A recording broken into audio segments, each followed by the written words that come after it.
Hi అండి, welcome back to Karuna's cooking channel. ఈరోజు పప్పు రుబ్బే పని లేకుండా మార్నింగ్ బ్రేక్ఫాస్ట్ రెసిపీ చూద్దాము. కమ్మగా చాలా బాగుంటుంది. మార్నింగ్ బ్రేక్ఫాస్ట్కి, లంచ్కి, డిన్నర్కి కూడా బాగుంటుంది.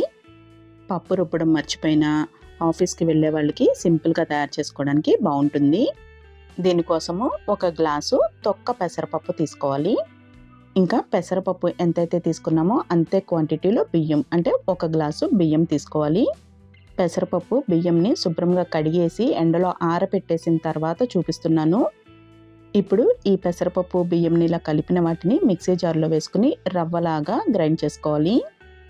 మొత్తం అంతా కూడా రవ్వలాగా గ్రైండ్ చేసుకున్న తర్వాత దాంట్లో కొంచెం మనకి పిండిలాగా కూడా ఉంటుంది. మిక్సీ జార్లో గ్రైండ్ చేసుకున్నప్పుడు పిండి వస్తుంది కదా, అందుకని జల్లించుకోవాలి. ఇప్పుడు మీడియం హోల్స్ ఉన్న జాలీ ప్లేట్ తీసుకుని దాంతో జల్లించుకోవాలి.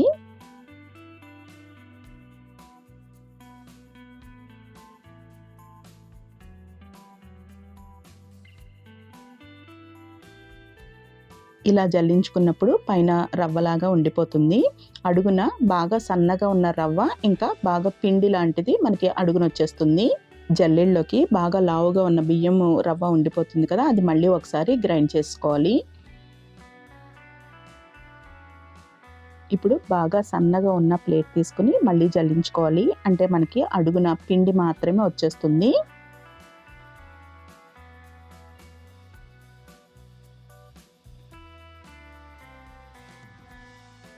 చూసారు కదా, ఇందులో రవ్వ ఉండిపోయింది, మనకి పిండి అడుగుకి వచ్చేసింది. ఇప్పుడు మనకి కొంచెం సన్నటి రవ్వ ఇంకా బాగా మెత్తటి పిండి కూడా వస్తుంది. ఇప్పుడు ఈ రవ్వతోనేమో మనం ఉప్పిండి తయారు చేసుకుందాము. కమ్మగా చాలా బాగుంటుంది. మార్నింగ్ బ్రేక్ఫాస్ట్కి, లంచ్కి, డిన్నర్కి కూడా బాగుంటుంది. మందంగా ఉన్న ప్యాన్లోకి 2 గరిటెల వరకు నూనెని వేసుకుని దాంట్లోకి 1 టీ స్పూన్ ఆవాలు, 1/2 టీ స్పూన్ జీలకర్ర, 1 టేబుల్ స్పూన్ శనగపప్పు వేసుకుని వేయించుకోవాలి. ఆవాలు చిటపట్లాడుతున్నప్పుడు చిన్నగా కట్ చేసుకున్న పచ్చిమిరపకాయలు ఇంకా ఇలా పొడవుగా కట్ చేసుకున్న ఉల్లిపాయ ముక్కలు వేసుకుని వేయించుకోవాలి. ఉల్లిపాయ ముక్కలు పచ్చివాసన పోయి కొంచెం ఫ్రై అయిన తర్వాత దీనిలోకి ఫ్రెష్ కరివేపాకు ఇంకా కొంచెం క్యారెట్ ముక్కలు కూడా వేసుకుని వేయించుకోవాలి. క్యారెట్ ముక్కలు కొంచెం ఫ్రై చేసుకుంటే సరిపోతుంది. మనం నీళ్లు వేసి ఉడికిస్తాం కాబట్టి క్యారెట్ ముక్కలు కూడా చక్కగానే ఉడికిపోతాయి. ఇప్పుడు దీనిలోకి 2 గ్లాసుల వరకు నీళ్లు వేసుకుని మరిగించుకోవాలి. ఇంకా ఈ నీళ్లలోనే రుచికి సరిపడా ఉప్పు కూడా వేసుకుని కలుపుకోవాలి.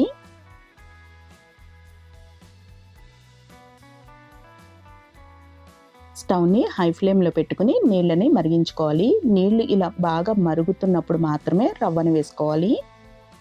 2 గ్లాసులు నీళ్లు వేసాం కాబట్టి 1 గ్లాసు రవ్వ ఇలా వేసుకుంటూ గరిటతో కలుపుకుంటూ ఉండలు లేకుండా కలుపుకోవాలి. ఇప్పుడు స్టవ్ని లో ఫ్లేమ్లోకి పెట్టేసుకుని మూత పెట్టుకుని ఉడికించుకోవాలి. హై ఫ్లేమ్లో పెట్టిన, మీడియం ఫ్లేమ్లో పెట్టిన అడుగున కొంచెం అంటుకుంటుంది. అందుకని లో ఫ్లేమ్లో పెట్టుకుని ఉడికించుకుని ఒక 7-8 నిమిషాల తర్వాత మూత తీసుకుని ఉడికిందో లేదో చెక్ చేసుకోవాలి. ఉప్పిండి ఉడికిపోయిన తర్వాత స్టవ్ ఆఫ్ చేసేసుకుని మళ్ళీ మూత పెట్టుకుని 3-4 నిమిషాలు ఉంచినట్టయితే మొత్తం అంతా కూడా నీరు పీల్చేసుకుని పొడి పొడిలాడుతూ వస్తుంది. దీనిలో పెసరపప్పు కూడా వేసాం కాబట్టి రుచిగా చాలా కమ్మగా ఉంటుంది. వర్కింగ్ ఉమెన్స్కి ఈ రెసిపీ చాలా బాగా ఉపయోగపడుతుంది. అప్పటికప్పుడు తయారు చేసుకోవడానికి 5 నిమిషాల్లో చక్కగా రెడీ అయిపోతుంది కాబట్టి మనకి మార్నింగ్ బ్రేక్ఫాస్ట్కైనా, లంచ్కైనా, డిన్నర్కైనా కానీ చాలా బాగుంటుంది. ముందుగా తయారు చేసి పెట్టుకున్న రవ్వతో ఉప్పిండి తయారు చేసుకున్నాం కదండి. రెసిపీ అయితే చాలా బాగుంటుంది, ఒకసారి ట్రై చేసి చూడండి. ఇంకా రవ్వ తయారు చేసేటప్పుడు మనకి పిండి కూడా మిగిలిపోయింది కదా, దాంతో స్నాక్స్ తయారు చేసుకుందాము. ఈ పెసరపిండితో పకోడీలు చేసుకుంటే చాలా బాగుంటుంది. 1 కప్పు పెసరపిండి, 1 కప్పు బియ్యపిండి వేసుకోవాలి. ఇప్పుడు దీనిలోకి రుచికి సరిపడా ఉప్పు ఇంకా కొంచెం కొంచెంగా నీళ్లు వేసుకుని ముద్దలాగా తయారు చేసుకోవాలి.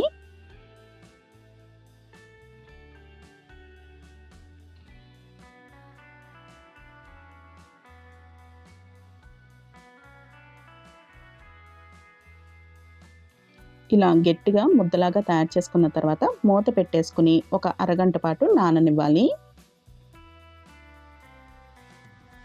కన్సిస్టెన్సీ ఈ విధంగా ఉండాలి.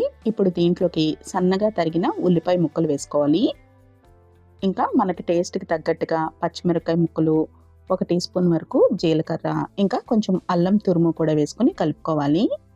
ఈ పెసరపిండితో తయారు చేసిన పకోడీల్లోకి అల్లం తురుము వేసుకుంటే టేస్ట్ అయితే చాలా బాగుంటుంది. ఇప్పుడు ఒకసారి టేస్ట్ చెక్ చేసుకుని ఉప్పు సరిపోకపోతే కొంచెం యాడ్ చేసుకుని పకోడీల్లాగా వేసుకోవాలి. పెసర పకోడీలకి పిండి రెడీ అయిపోయింది. ఇప్పుడు ప్యాన్లోకి నూనె వేడి చేసుకుని నూనె బాగా వేడైన తర్వాత ఈ పెసరపిండితో పకోడీలు వేసేసుకోవాలి. నూనె బాగా ఇలా కాగిన తర్వాత వేసుకుంటే పకోడీలు కరకరలాడుతూ చాలా బాగుంటాయి. పకోడీలు ఒకవైపు వేగిన తర్వాత గరిటతో కలుపుకొని వేరే వైపు కూడా వేయించేసుకోవాలి. ఈ పకోడీలు బాగా ఎర్రగా వేయించుకుంటే ఒకరోజు నిలవ కూడా ఉంటాయి. కరకరలాడే ఈవినింగ్ స్నాక్ రెడీ అయిపోయిందండి. ఉప్పిండి కోసం రవ్వ తయారు చేసేసుకున్నాము అంటే ఎప్పుడు కావాలంటే అప్పుడు ఇన్స్టెంట్గా టిఫిన్ తయారు చేసేసుకోవచ్చు. మరి ఈ రెసిపీ మీకు నచ్చినట్టయితే కరుణాస్ కుకింగ్ ఛానల్ని సబ్స్క్రైబ్ చేసుకోవడం మర్చిపోకండి. Thank you for watching Karuna's cooking channel.